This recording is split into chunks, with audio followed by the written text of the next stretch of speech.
Hello everyone, SVTDI here, and I'm back with Dark Souls, an episodic Let's Play. Now I should say that because, as you know, this Let's Play is going to be a long Let's Play with kind of missions divided in episodes, basically. Now, last time we've beaten the Capper Demon, we've got the Large Ember, and now we're gonna see if we can upgrade, or if we already upgraded the Master Sword, and we did, which means now we need Large Ember. And the next logical step is to go to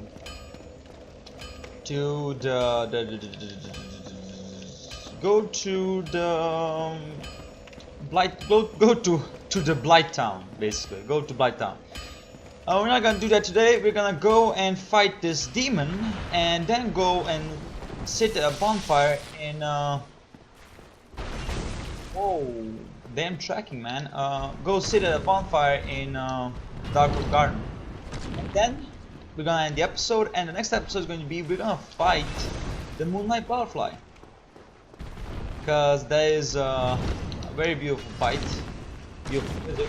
And I'm probably gonna be quiet throughout the whole fight because music is beautiful, guys. And trust me, it really is beautiful. I mean, unfortunately, Dark Souls 2 doesn't have those kind of moments with beautiful music. I mean, the only good music in Dark Souls 2 is like the Sentinels fight, the Ruined Sentinels, the Scholar fight, and that's it. Not that much of good songs. Good music, actually. Bloodborne by far has the best soundtrack of all the other Souls games. I mean, it's just magnificent. It's just beautiful, and I'm so mad at myself. Like, I'm sad. I'm really sad because I love the combat of Bloodborne. I love the setting. I love the lore of Bloodborne. I love the whole gothic thing, and it's just sad. I'm just really sad that I cannot play the game. No, I have to say that every Dark Souls fan, every Souls fan should be sad if they don't have a PS4, or have a PS4 but don't have money to buy the game. They should be sad, and I don't understand how I'm getting hit. Honestly, don't know. The hitboxes are just weird in this game. Like in every Souls game, like let's all be honest, like it really is weird how the hitboxes work. But I don't know, I think they're better in Dark Souls 1 and 2, and I don't know if they're better in Bloodborne. I'm really not sure. But anyways, we've beaten the demon and we got Demon Titanite. Now, a Demon Titanite is, I'm gonna read the inscription of Demon Titanite. Sorry.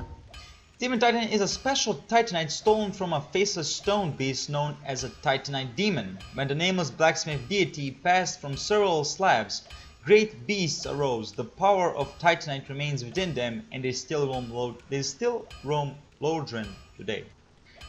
Now, I talked about Lordran maybe being a continent instead of, you know, a city, like we've seen it. It could be really possible that Lordran is actually a continent, and there's, you know, lots more countries and kingdoms except Anor Londo and the, you know, City of the Gods and all that. Maybe much more kingdoms, and there are Demon Titanites in those kingdoms. Now, Demon Titanite is literally a slab. Like, it's a slab. A demon arose from a slab. How is that possible? I don't know. That's quite something, but it is, I guess. It is possible that a demon is formed from Titanite. Maybe a Titanite got corrupted by the Dark Soul, or I don't know. Maybe they're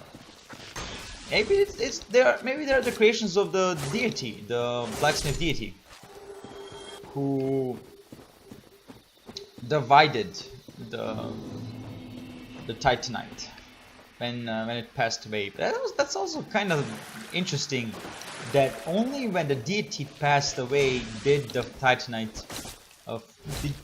form, like the Titanite chunk, Titanite slab, Demon Titanite, and the Titanite, Twinkling Titanite, Blue Titanite, Red Titanite, White Titanite, and Titanite Shard and Large Titanite Shard, like those kind of things.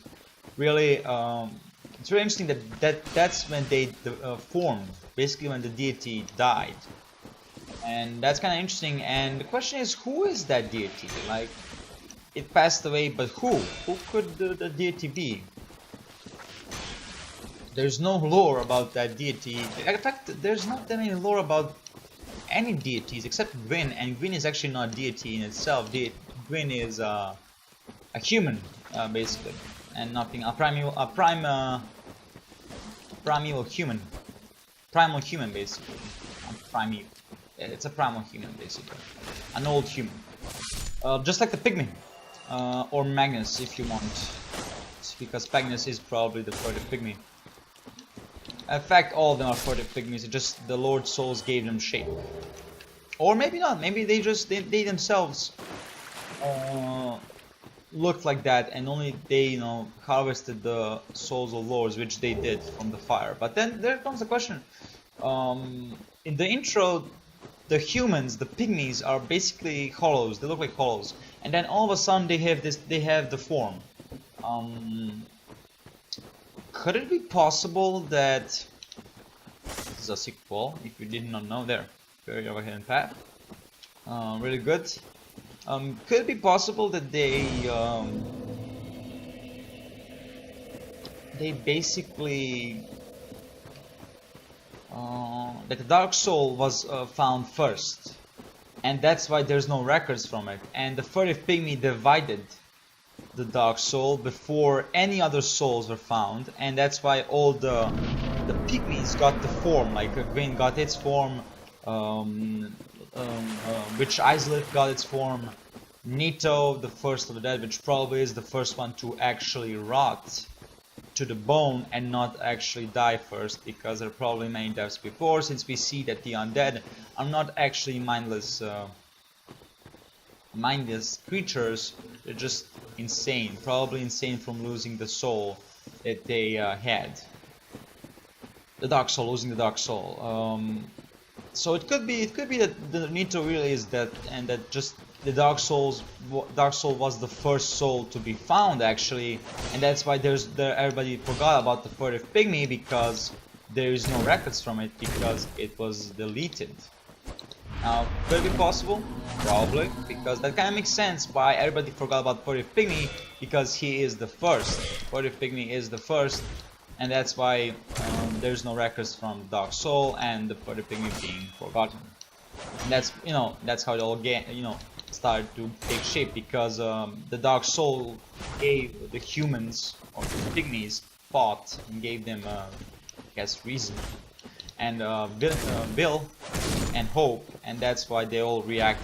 They react like that. They basically have a will and basically have wants, which every character in Dark Souls has. Like everyone has a hidden motive there, what they want to do and what they want in the end, and that's why the NPCs in these games are so good, especially in Dark Souls 1.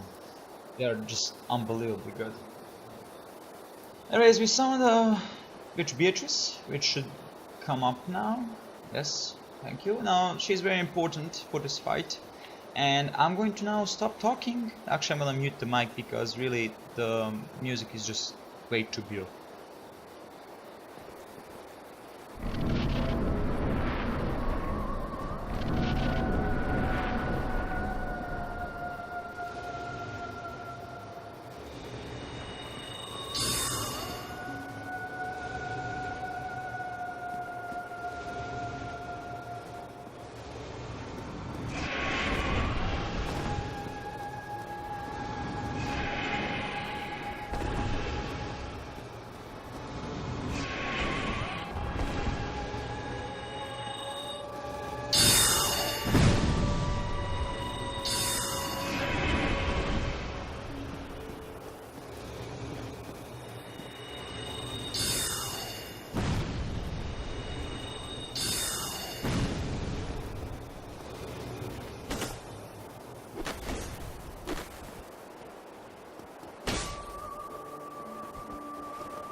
Okay, that was close. That AoE could have killed us in one hit, so that was close. Anyways, thank you, Witch Beatrice. Again, beautiful music and a beautiful boss. Really beautiful boss. Anyways, I didn't look it in time, but actually, you can see the Moonlight Butterfly from before you even enter the room, because you can see that tower over there, and that's where the Moonlight Butterfly stands, basically. And it really is a beautiful boss. Dark Souls 1 really has some beautiful bosses, and it kind of makes me, sad that Dark Souls 2 doesn't have that much beautiful bosses. It is sad. And I love the look of magic in Dark Souls 1. It's just, it looks way better than Dark Souls 2. I mean, yeah, Dark Souls 2 has polished magic, but Dark Souls 1, fire and lightning and magic just look cooler. I mean, they just look cooler, okay? Anyways, we got ourselves the key to the basement, which means we can go and fight Havel, which I'm kinda not really fond of fighting right now, because we're already fast rolling, so there's really no need for Havel's Ring, but we might do that in the next episode and not actually go and fight, not go to Blighttown. I'm gonna go back. Actually use a Homeward Bone. I'm probably gonna dupe a Homeward Bone because I don't want to waste a Homeward Bone unless I have more than one. I have 9. Yeah, sure, why not? Let's just use a Homeward Bone and get out of here. And I'm gonna end the episode. I hope you enjoyed the episode. If you did, leave a like, subscribe, leave a comment. I'd really appreciate your support. I'll see you guys next time. Goodbye.